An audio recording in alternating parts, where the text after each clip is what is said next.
Hello and welcome to Clamp, the Creating, Living and Making podcast. I'm your host, Adam Mackey, and joining me as always, well, sometimes he's off, the Grant Alexander. Hello. Called you the Grant Alexander again. Yes. And Molly couldn't be with us this week because he's gone to America. Hasn't he? Yeah. He's gone to America. So we have Rob from Takami Woodshop in New Zealand. How are you going, Rob? Everybody? Yeah. How about you tell everyone about yourself and what you do? So I have a little part of my garage, which is my shop, and it's actually about 2/3 of a single garage. It's pretty small. Oh wow! But it's enough, you know. It's mine, and I love it. And I've been doing that for around 4 or 5 years. And that was sort of a progression of my, I guess, a lifelong love of just screwing around with bits of wood and really just making little things out of old scraps. But I guess when YouTube came along, you start to realize, hey, I could actually make real stuff. And that's what started it off for me, setting up my own shop rather than just having an old workbench in the corner.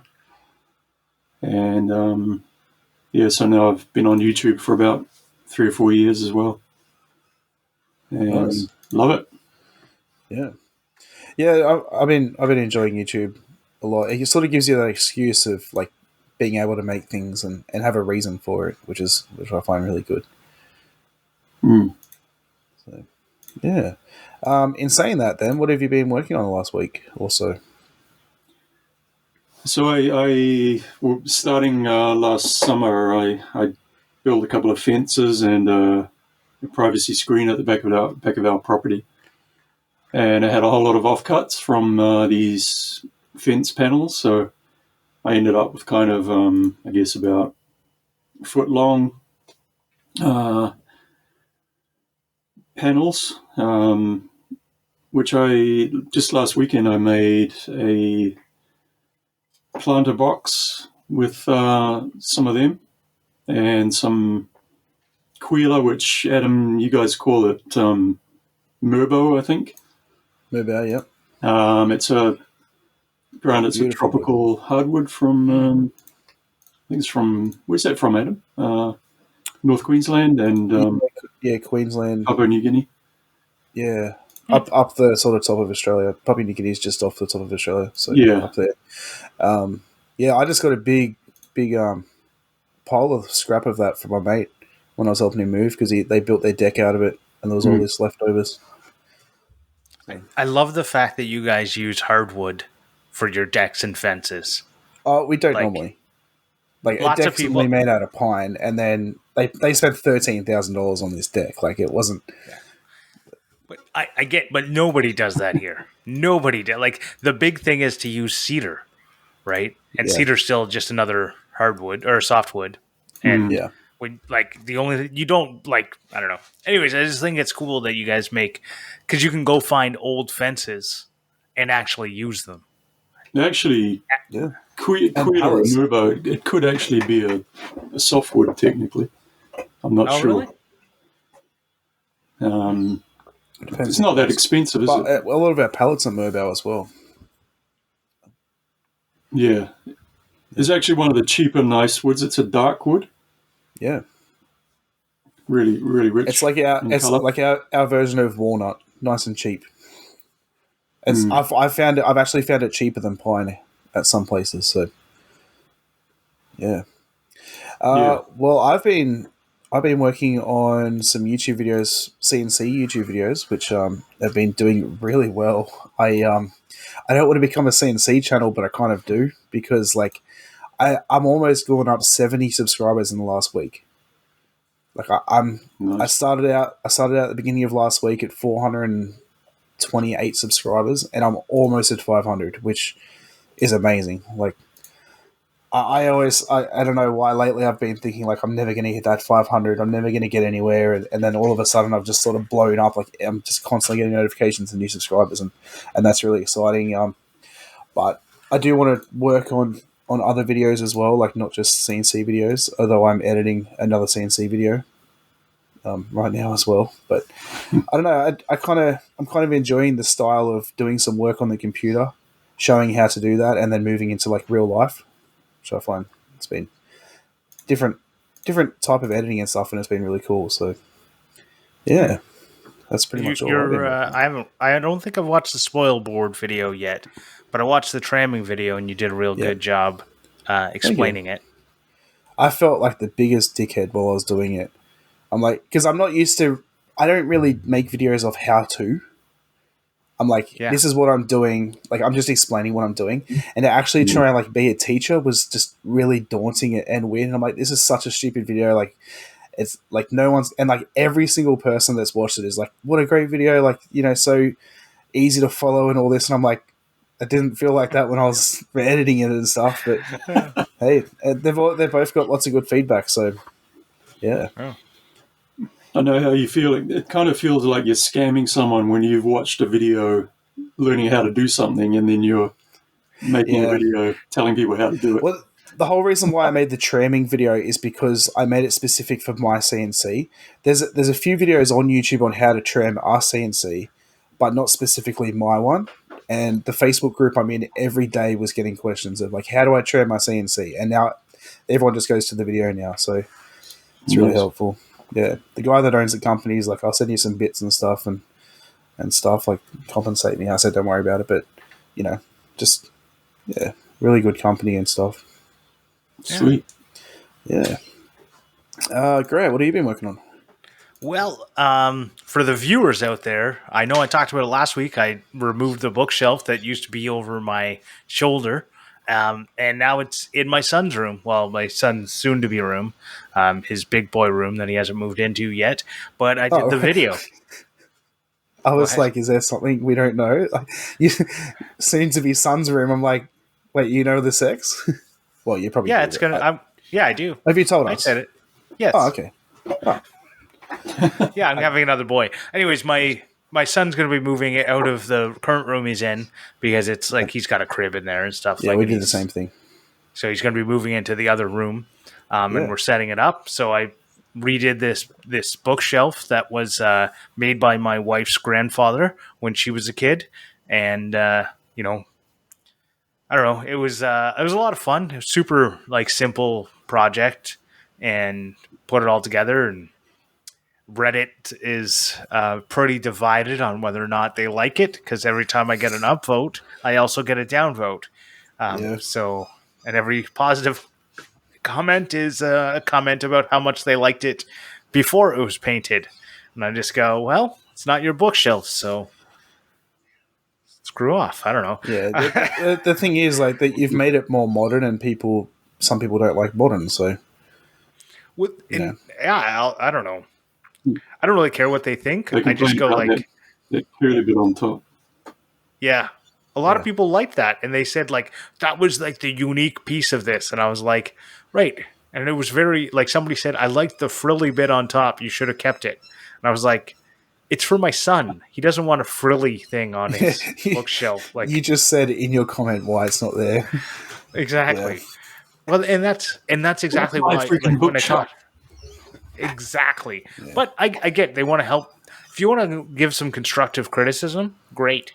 If you want to say like you screwed this thing up and you should die in hell for doing it, no, go on. But that's just Reddit for you. I don't know. Oh yeah, YouTube's the same. I think everywhere is the same. I find YouTube's the people who comment on all of my videos are positive. Mm. The people who like if you have a video that gets really big and gets outside of your group, it grows into the like I had a comment once that sorry, I just don't like it. And I went it was 8 tips and tricks for using scrap wood. And the comment was, "Sorry, I just don't like it." And I went, "What don't you like? There's 8 things there." Like, And then when it gets really out of control, it's like you're not there. It's like, does he know that this sucks? Or does anyone know why he made such a shit job and put it on YouTube? Dude, I'm probably the only one who's going to ever see this comment. Yeah. I'm here. yeah. I do think it's people. funny that people don't realize that the creators of those videos are the ones who put them out. I think they think it's like the 5-minute crafts videos that like someone just stole someone's idea and like. So some people like they just think that their comments are worthy of something. Like, was it Andy put in the Discord this morning of one of his friends put out a video, and like one of the comments was like, she made this fold out desk, and someone was like, you could buy this for £8 from IKEA. Like, it was just so unnecessary. Like, and everyone just comments like, where? Like, you would never find it for $8. And even if you do, just go buy it then. Like, you know, the comments, like, you know, anyway. I did. So I watched the video, and I wanted to point out that you didn't actually explain how you attached the back. What do you mean? Or, no, sorry, how you made it fit. Because you changed it to being rabbited in. Yeah. And then it just fit. Like, did you square off the corners at the top, or did you round off the back panel? And, I used a chisel the to back clean panel it up. must have been cut down. So the back panel was actually smaller than the entire back to begin with. Okay. And yes, I did cut it. And I went, you know what? I'm just not going to put it. I did put that I used a chisel to clean up the corners where the router bit couldn't meet. No, you said to clean up what was left from the router, but not the actual top part.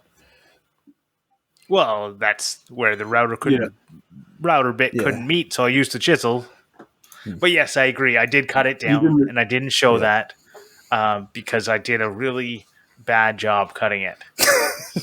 Fair enough. So I was using a straight edge. I was using one of those like clamping straight edges. Yep. And my saw went underneath the straight edge because it's like a 1/4-inch piece of mine's material. Yep. Right? And then I went, crap. And I went, no one needs to see this. Yeah. Hey, Adam, did you know that he didn't explain how he reattached that shelf that he took off and cleaned up? The shelf? Oh, I didn't. I turned the entire thing around. No, I turned the entire bookcase around. Yeah. And you lift the shelf and you turn the entire bookcase around.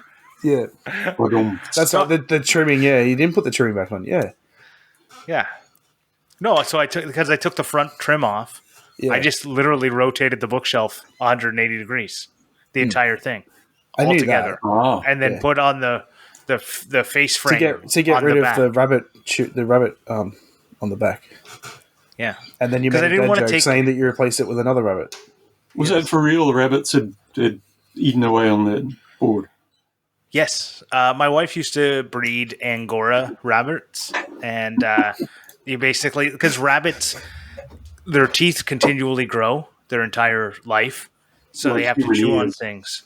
Yeah, so they have to chew on things, and they'll chew on anything. And that bookshelf was one of the things, and she kept trying to get them to stop, but I thought it was some weird Canadian joke, but now I get it. Yeah, I know. I thought about not putting it in there, but I was like, I need to explain why it's so effed up, and it's only this one that's really effed up. You should have just said you had a teething child. They do that too. Yeah. Cool. Well, let's move on to our main topic for the episode. I don't have any good segues for this one. But we want to... Okay, no, you can segue then. Go on. You know, when you're talking about getting your CNC, I think that you might have gotten rid of a bunch of your underutilized capital investments, like your bandsaw. Yeah, I did. Yeah. Maybe we can talk a little bit more about that. Okay. Hashtag segue.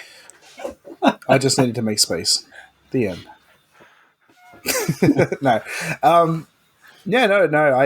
I understand that. But when I did get my CNC, I sold I sold 2 tools and I still have 2 for sale, which aren't selling. I mainly sold them to make room for the CNC, but honestly, they were tools I just never used. And I'm starting to realize that I have a lot of tools that I've spent a lot of money on that I don't use. And not necessarily that I don't use, but I don't use often enough to really justify having them. If that makes a bit more sense. That's the topic. I'll use. No, but I know that. That's why I'm talking about it.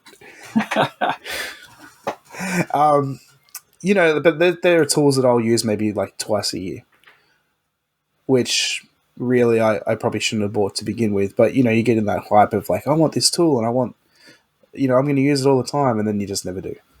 So what are the criteria for justifying owning a tool? That I can afford it. Once you have it, though, what's the criteria? Once I have it. For no longer, does it have to be resellable at a certain value, or?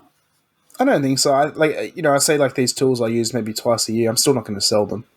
I'll still keep them. But if they're taking up space, unnecessary space that I would rather use for something else, I think that justifies selling them to me. Like the couple of tools, I have an electric planer that I use maybe twice a year, but it's just sitting in a drawer. It's not really taking up any space. It's not that big of a deal. But a bandsaw was taking up space that I could use. The drill press was taking up space I could use. That was just unnecessary as well. So I let it go. Couldn't just shove them in a cupboard and leave them. But, What about you, Rob? What's your criteria? So I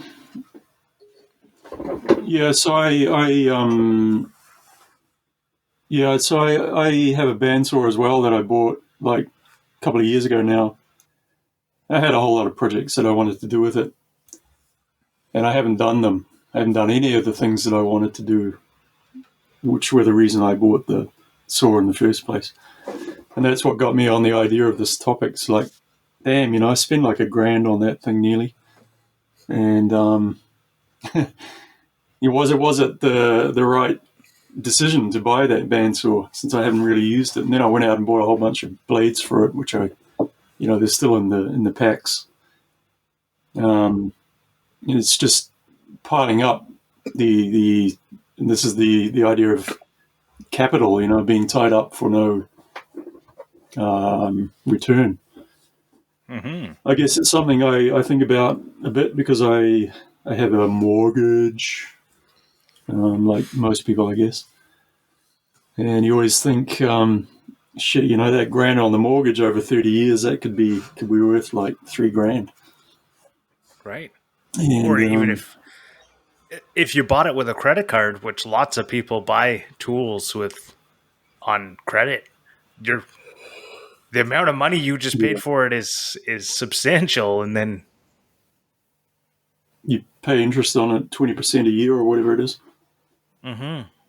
Yeah, I didn't do that. My credit card for it. I didn't do that, thank God. But yeah, I was lucky. Like my bandsaw I got for free. I won it off Ryobi. When I won the tool pack, I got it then. But like the drill press and stuff I bought, the vise no one wants to buy because I probably price it too high, but it's what it's worth, so I'm not going to sell myself low.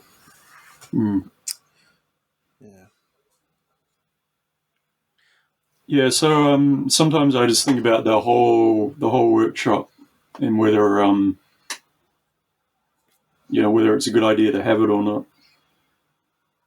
I definitely been thinking about that lately. Given that it's a hobby, and like it's like a money pit, really.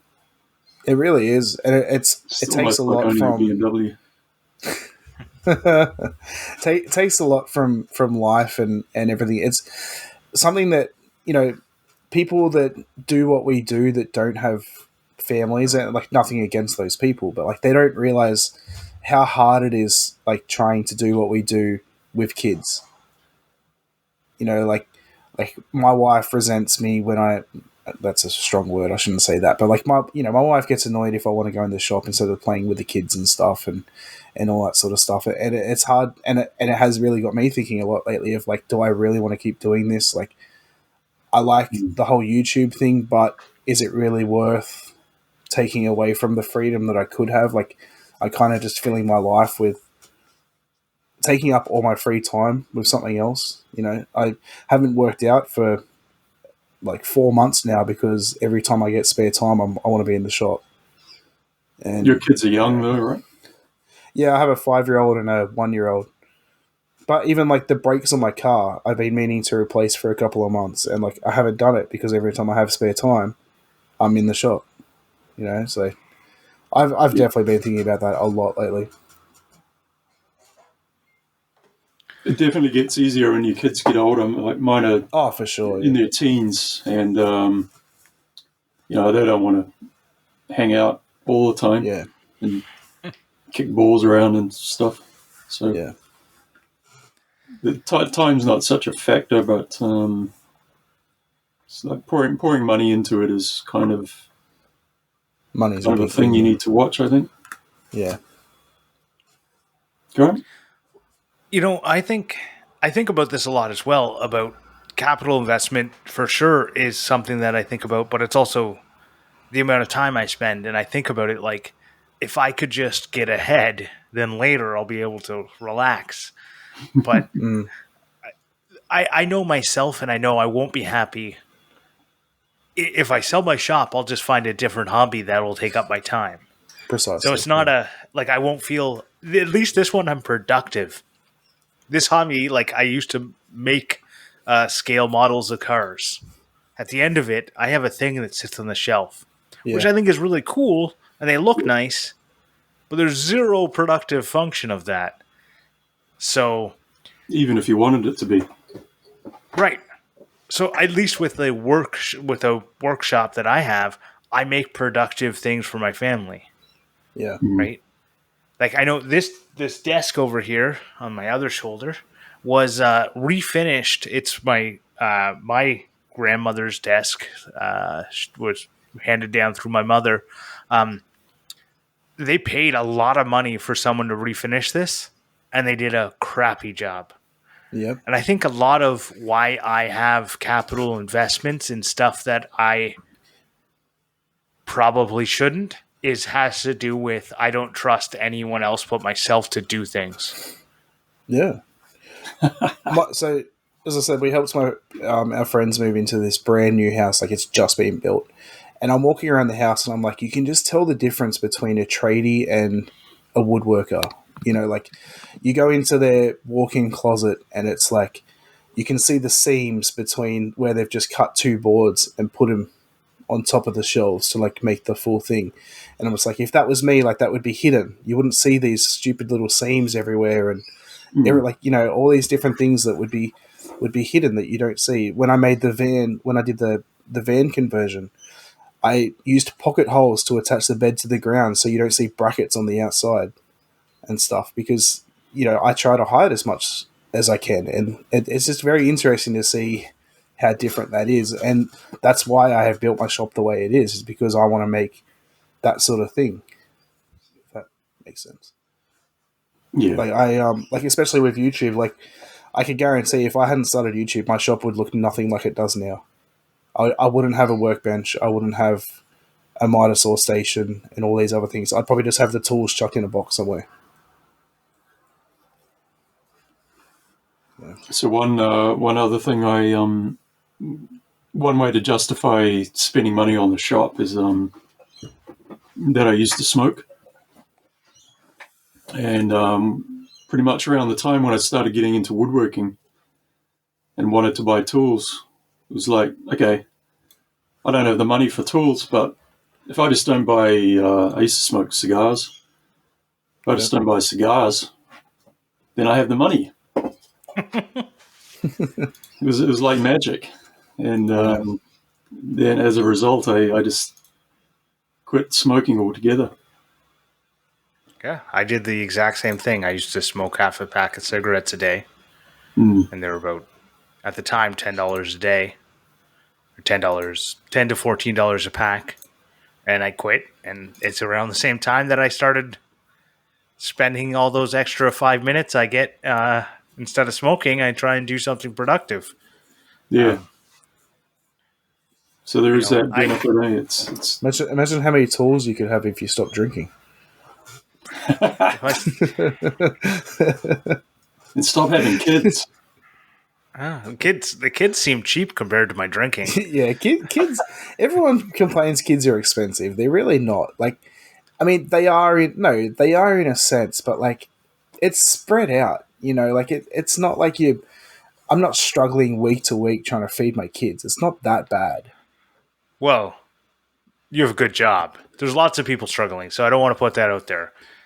But yes, yeah, okay, kids are very expensive, and they can be even more expensive once they start getting older, getting into sports, starting eating 5 million calories a day. As I'm sure Rob can attest, if he has a teenager, I'm sure they're eating out of eating you out of house and home. Yeah. I must admit, then I do have like a 5 and a 1 year old, so I haven't got to that stage of all that yet. Oh man, they eat everything, absolutely everything. Yeah, I remember me. One piece of toast with 4 eggs on it. I remember coming home from school when I was like 12 years old and eating like 10 pieces of toast. You know, like, and that was pretty. That sounds like, this healthy. is why I'm fat. This is why I'm fat. But no, I used to come home and eat the entire bag of cookies. We'd have a chocolate chip cookies, and I would just eat the entire. Like, I'd take it out and I'd have like 2, and then I'd have the whole sleeve, and then I'd have the entire thing, and then I have to shame hide, like take the garbage. You go into the garbage and you pick up some of the garbage and put the bag of cookies underneath some of it. So I literally do that now. your mum comes home. Oh, he took out the rubbish. That was nice of him. You're just like trying to hide everything. Yeah, exactly. Yeah. But okay, let's get a little bit back on topic. I want to so what's a tool that you bought that you think is the least used tool in your workshop? And we'll go other than your bandsaw because you already talked about it, Rob. My least table saw. Least used tool. My table saw.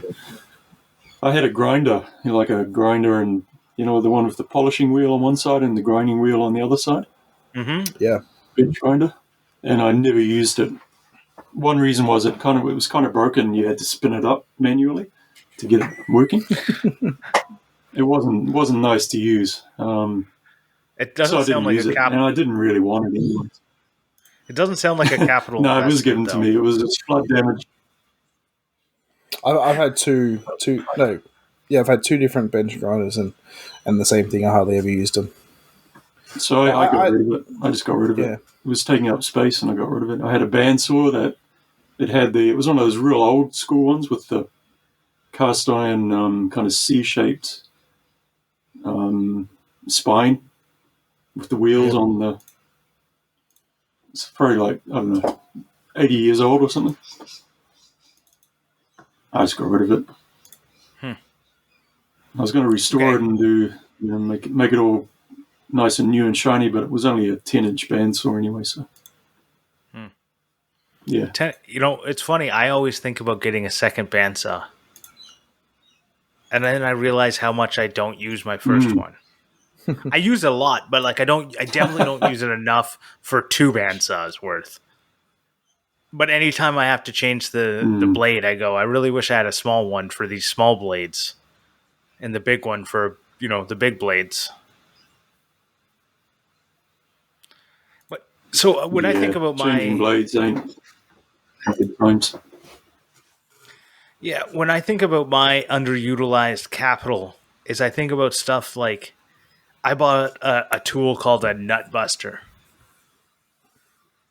And the only thing my nut buster has ever done is got me to the front page of Imager, the social media site for sharing images.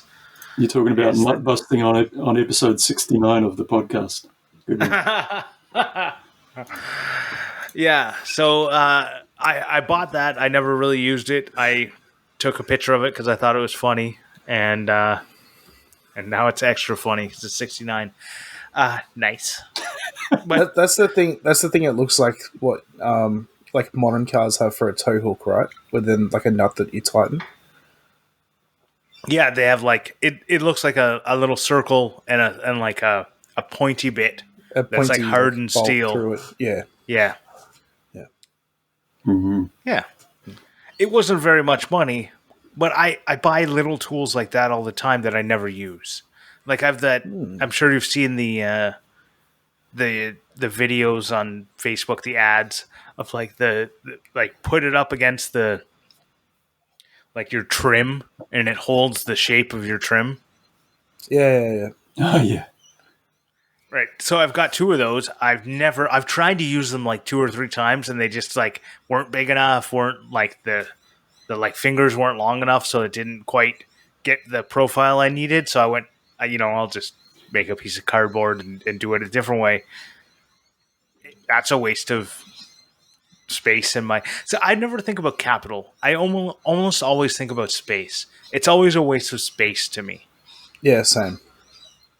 Because once I've spent the money, it doesn't exist anymore. Yeah. Well, that makes us space sound is like money, rich right? pricks, but yeah, no, I'm the same. I'm gonna say a flathead screwdriver. No. My yeah. Well, I almost slapped my mate the other day because we were taking stuff down and he put up this stuff of flathead screwdrivers and it was driving me insane. Flathead screws. I'm like, please don't ever use flathead screws again. Or even damn, I've Phillips. forgotten the name of them. The Phillips. Yeah. Phillips are kind I of got useless as some well. I got some screws coming. This I think they're star drive for the special drive. I'm excited.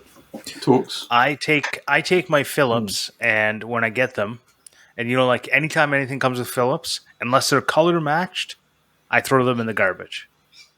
So if they're like color matched, like I got some black piece and it has black screws with it, I'll keep the screws. Otherwise, they go directly into the garbage. I do not keep them. I keep every other screw, every nail, everything else. I keep them all. Phillips head screwdrivers go directly to the trash. Do not pass go. Do not collect $200. All right. You only use Most of my Canadian ones. What do you call them? The square ones in Canada? Robertson. Yeah, Robertson. I just call them square drive. Most of my screws, like that I have downstairs, are all Phillips, but it's because they're cheap. So, I mean, I think I've talked about that before. I got like 600 screws for $6 from Audi. So, I'm really into Torx head screws at the moment. yeah, well, that's what I've got on the way. I partnered with a company called Spax. Oh yeah, Spax. Yeah, so I've got some screws coming on my way, which will be pretty. I'm pretty excited for that. They're going to send me some drivers and stuff. So Those are good. They're expensive too. yeah, it's like the Fez tool of screws. Yeah, they're using for decking, right? Yeah, decking, but he was telling me they sell like 1,500 different screws. Wow. And if they don't have what you need, they'll make the mold for it and make them for you and stuff. But wow. yeah, So yeah, I'm trying to think of anything else. Go on. So when I was chatting with you earlier about the topic, Rob, you talked about both the tangible, and I think we've talked about tangible stuff, but also the intangible. So maybe go a little bit deeper on what you mean by the intangible of the capital investment. Well, for me, it's a hobby, right? So the tangible benefit of having the whole workshop is the stuff that I make. But the intangible, I think, is probably just as valuable. It's, all the stuff like mental health and, and enjoying your life and having purpose and all that kind of stuff. I think for anyone that has a workshop and that's into making stuff, that's one of the primary goals to it. Because you see people that make really simple things really easy. Pretty much anyone could make them, but you see how much joy they get out of it. That benefit is almost completely intangible because the thing they made is, not to be cruel, but it's not much, but what they get out of it is huge. Yeah, for sure. That's something I was going to talk about before with when we're talking about like, should I have the shop and stuff? Is like it is a passion for me, and when I go into the shop, it's my sort of escape. I don't think about life at all. I don't think about like the stress of bills or anything like that. I'm completely focused on what I'm doing, and it gets me out of that headspace and gets me in a good mental capacity for the short amount of time that I'm in there, and that's the main reason why I do it. Yeah. Yes, exactly. So then, in thinking about those intangibles and thinking about your like $1,000 bandsaw, for example, was that worth it? Or has it actually made your life worse because you've now spent money and then didn't do all those projects you wanted to do? Well, the bandsaw the bandsaw, using that as an example, I've justified that in other ways.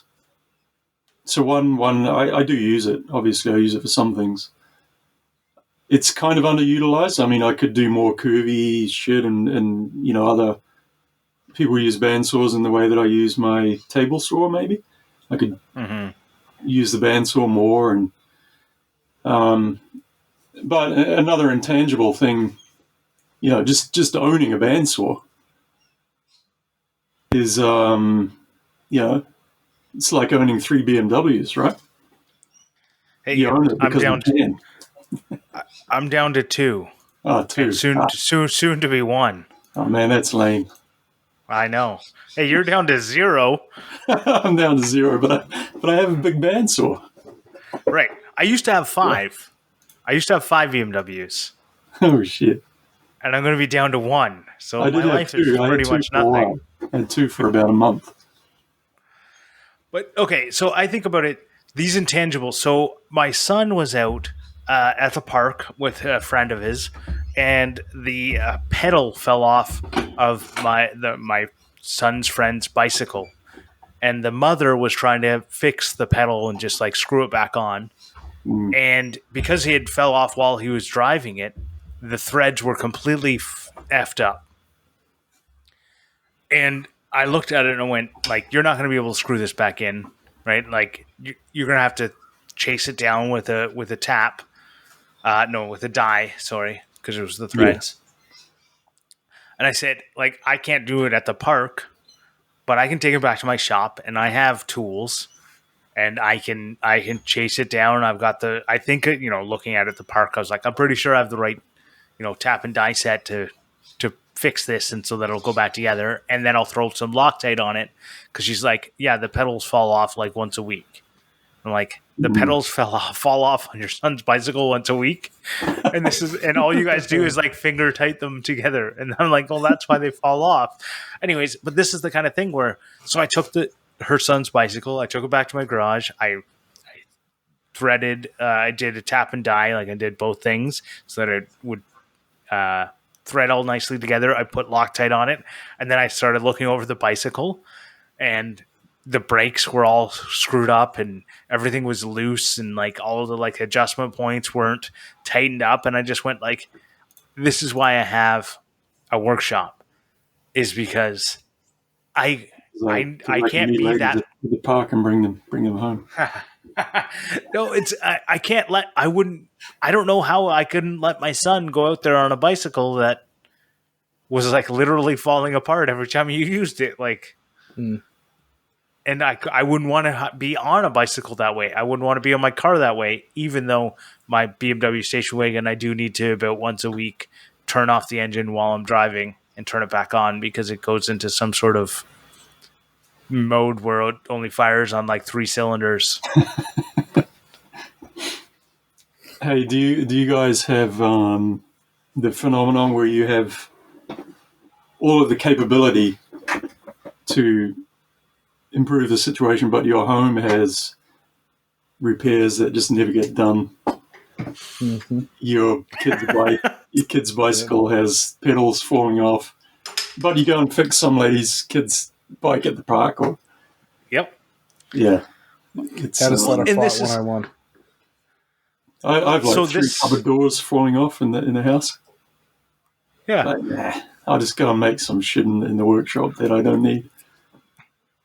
I definitely have that. And I know this woman, her husband is very handy. Like, I have seen his work.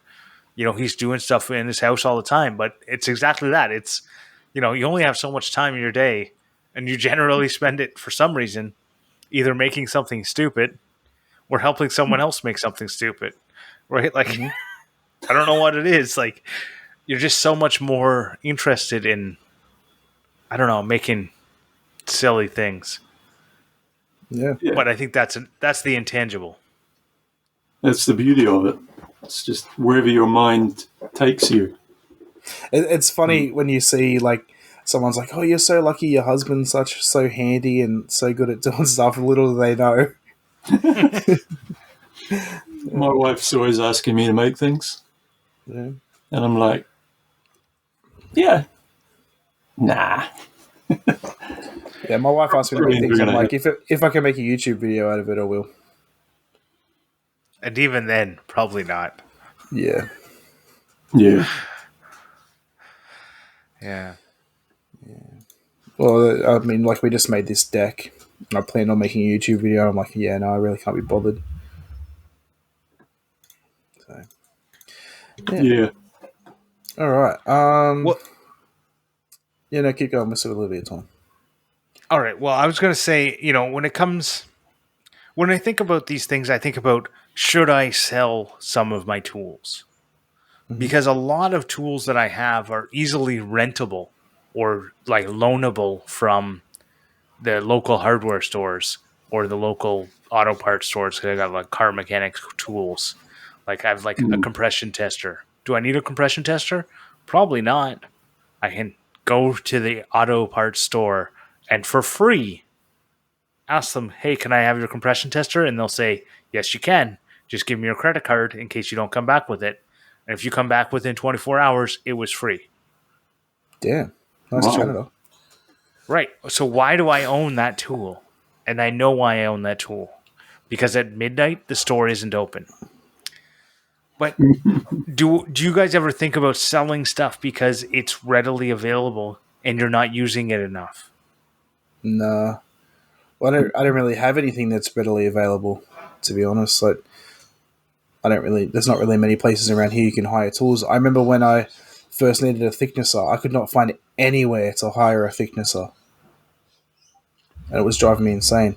In saying that, I feel like those tools that you have laying around that you'll need once in a blue moon, maybe you could rent them out. Yeah, there's I don't a even liability thing there. I think Yeah, I have a tool graveyard that I refuse to throw out. yeah. So, Like, why do you own things? Well, what's the answer to that question? Right.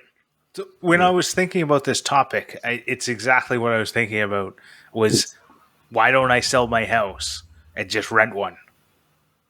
Because I want to own a house, right? Like, because I want my house to be the way I want it. And when you rent a house, it's the But way you somebody need else a wants house, it. though, right? You need a house. But why do you own tools that you don't need? Well, I don't need to Because own you a house. can. Right. It's like, why do dogs lick their balls? Because they can. Oh, God. More imagery that I didn't need to see. on that note, I want to thank our Patreon supporters, especially our F Clamp supporter, Brent Jarvis from Clean Cut Woodworking. Anyone?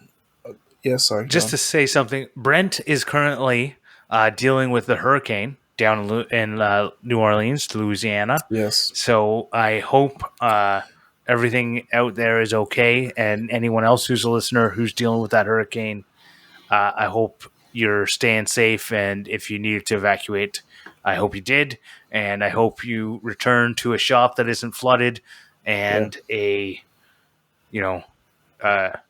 everything's still there and not blown away. Yeah, and we're all here if you just need someone to talk to as well. We're all feeling it. We're all feeling for you. Yeah, so thank you, Brent, for being our F level clamp supporter, F clamp level supporter, anyone who follows us on Patreon gets access to the pre-show and after show, no matter what tier, even the cheapest dollar tier. And it gets a keychain from our one and only Morley Kurt. I think, Brent, yours is still on the way. Morley's been really busy getting ready for America and everything, so I'm sure he'll have that out soon. Let's move. Oh, if you want to support us, that's patreon.com/clamp. Let's move on to Clampmendations. Clampmendations! Yeah, so my Clampmendation is, well, I have a couple actually. Can I do two? Yeah. Sure thing. One is just more of a shout out. You're the guest, do what you want. So I joined this challenge recently called, I've forgotten the name of it. What was it, Grant? Woodjigs 21. Woodjigs 21. Oh, yeah. That was really cool. The last few days I've been watching all of those videos, and there were some really cool videos in there. I watched the majority of them today because I didn't enter, so I got asked to be a judge. Oh, did you? Yeah. Oh, yeah. My money's in the mail. Good to know. I'll send you I've got your PayPal.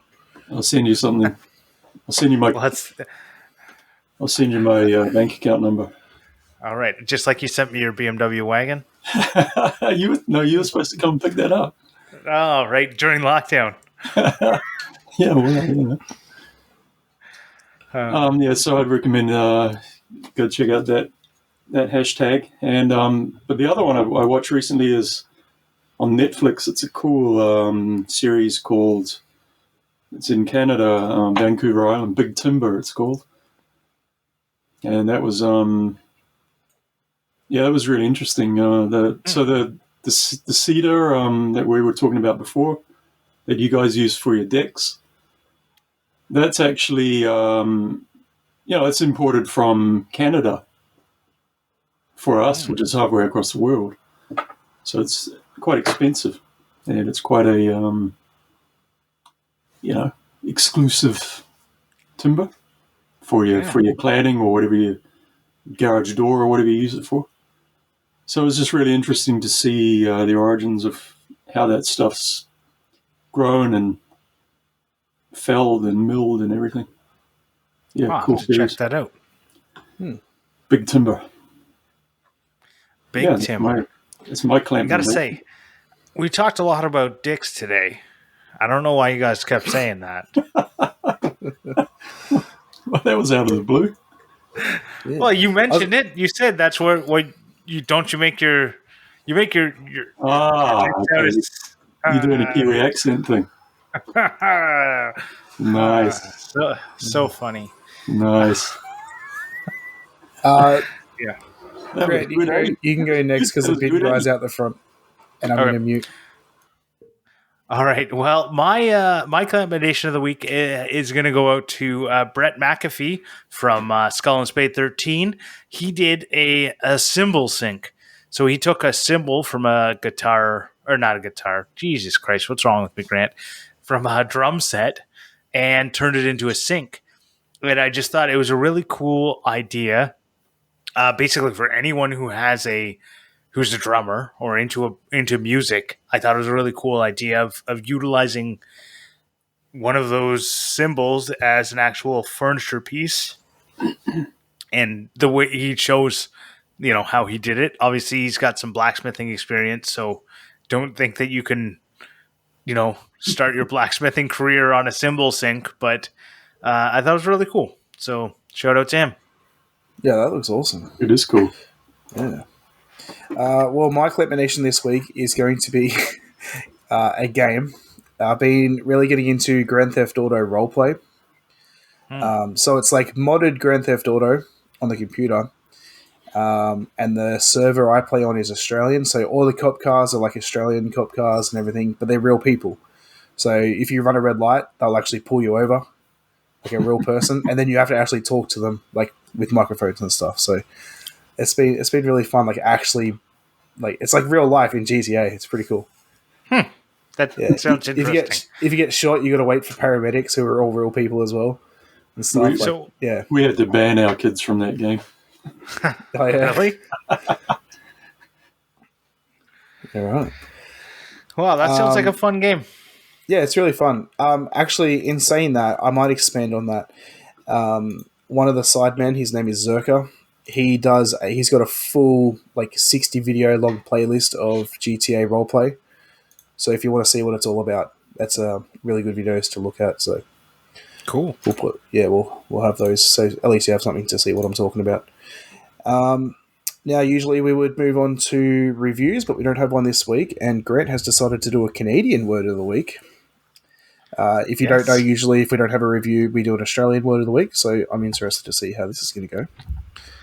Well, it's exactly. I figured that an Australian can't fool a Kiwi with their slang because they're too close, right? I think there's going to be some sort of no. I disagree. I disagree. Well, Australian slang's way out there, man. So is Kiwi. anyways, you guys with your judder bars, What do you call judder speed bump, speed hump. Oh, speed humps. Speed wow. humps, speed bumps, judder bars. Oh, no, dude, that is a weird word. So maybe we should have done a. We should have done it. Well, you see, you knew it because you're close enough. No, it's because I have a funny story. My mum used to work with a New Zealander who she was really good friends with, and the New Zealander said to my brother, "When you go down the road, just watch out for the judder bars." And they just looked at her like, "What the hell is a judder bar?" That's the only reason I know what it is. Yeah. Anyways. Yeah, it's because it judders your car when you go over it. Oh my god, I didn't even put that together.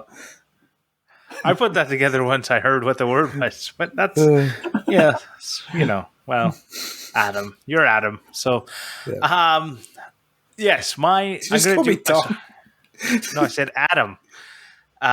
My Canadian word of the week, my slang of the week is clicks. As in I don't get it. You don't get it? So I'll use it. Isn't a clique like a group of people? No. Oh. So, just go down the road 5 clicks and then make a right. Kilometers. Oh, clicks. Yeah. So I don't know where clicks comes from. Okay. Well, then how about this? Because every time it rotates, the odometer rotates, it clicks over 1 kilometer. Sure. Really? That could be it. I'm going to assume that's what it is. I thought it was a military thing where they use clicks on the maybe thing to make the cannon fire one more unit. Click, maybe. Click makes it, I don't know. That's what I always Let's do the backup. What would I say if I said, do you got a dart? Go take a shit. Got a dark. It's a cigarette. Cigarette. Yeah, it's a cigarette. Oh, a cigarette. Yeah. Yeah. Oh, you guys use that too? Jesus. Yep. Okay. Yep. What is a puck bunny? Puck? I don't know, man. Puck bunny. Yeah. I'm going to assume it's something to do with hockey, but it's probably not. It's a hockey. It's a hockey groupie girl. Jesus, you guys are really good. That is a great answer. That is exactly what it is. Yeah. Yeah. What? Oh, yeah. Well, you know what? The last one I'll say is, what is a Texas Mickey? Texas Nicky. Mickey. Mickey. It's a puck bunny, but in Texas. No. No. Do you guys know what a Mickey is? A Mickey of alcohol? It's like a drugged no drink. No. A Mickey is that's a roofie. A Mickey is a small, almost flask-sized bottle of alcohol that you can buy at the store. Mm-hmm. A Texas Mickey is a 3-liter version of that. So you'd go to the store and buy a 3-liter.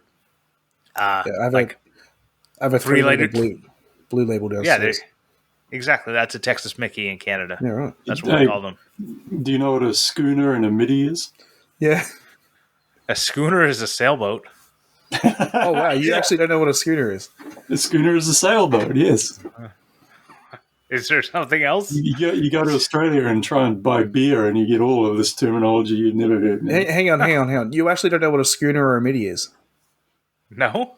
and you call yourself a beer guy. A schooner is like a pint of beer. I don't know. Yeah. So you have midi, pint, schooner. What the fuck's a schooner? A bigger pint. Oh wait, no. I'm pretty sure it's midi, schooner, pint. I think a pint's bigger than a schooner. You see, even you're confused. Because I don't buy pints. Let's see. Midi is like a small glass. But it gets even better, Grant. It depends on which state you're in Australia. Yes. All right. So a midi is 285 ml. A schooner is 425 ml. And a pint? 600. A pint is 570 ml. So yeah. So it's midi. And if you go to this Wikipedia, it actually has in each state what they all are. Because you got a pony. Yeah, so you got pint, schooner going down. You've got pint, schooner, schmitty, midi, 7, and a pony. A pony? How many? Pony is 5 ounces. 5 ounces of beer? Yeah. Who gets 5 ounces of beer? Like, what is wrong with you? 5 ounces? Yeah. That's not even a taster. 140 ml. How do they spell beer in Australia? Foster. No. XXXX. Yeah, 4X, exactly. Or if you're a bogan, VB. All right. Well, that was... In case you're wondering, VB tastes like cat's piss. That was the Clampmendation beer. Yeah. I want to thank TF Turning for the theme song, and you can find us on Instagram, Facebook, and YouTube. Just look for Clampcast on YouTube. You might need to search Clamp Adam Grant Morley. If you could subscribe to us on YouTube, that'd be great. We're just trying to get to 100 subscribers. Even if you don't listen to the show on YouTube, it'd be great if you could just subscribe, just so we can get that custom URL and try and grow that a little bit. Yeah, Rob, do you want to let everyone know where they can find you? Oh yeah, sure. So my YouTube is called Takami Woodshop, but you can search for it. Also with my handle, which is Rob, and then TEE. Takami, Takami Woodshop. Yep. Not workshop. I'm on Instagram as well. Not workshop. No, Woodshop. We'll also have that linked in the show notes. And only do wood. Yeah. Also have that linked in the show notes, and we'll also have you linked on the Instagram post as well for everyone that wants to see that. So before we go, what is Takami? Takami is So we lived in Japan when our kids were born. We were living in Japan, and that was the name of the place we were living when they were born. So just kind of a reference to the family history there, and I liked it as a name of my workshop, my woodshop. Yeah. That's I always wanted to ask, and I never did. So I wanted to say it was like Asian or something, but I didn't want to be racist. It's a Japanese name. Yeah, it means high view, like literally. That's sort of the real meaning would be a like a mountain view or something. Yeah, right. Do you have I've seen from your fence videos, you have a nice view. Do you feel like you have a nice view? Oh, it's pretty good, yeah. We live out in the country, but we live in the town, but it's a country town. So the view is getting built in because the town is growing, but we look out over farms and shit like that. Cool. 2 minutes drive, and we got sheeps and cows and. Well, that's what New Zealand's known for, is the sheep. Rabbits. On that note, thank you everyone for listening. We're going to head over to the after show now. Again, if you wanted to hear the after show, patreon.com/clamp. Bye. Bye. Bye.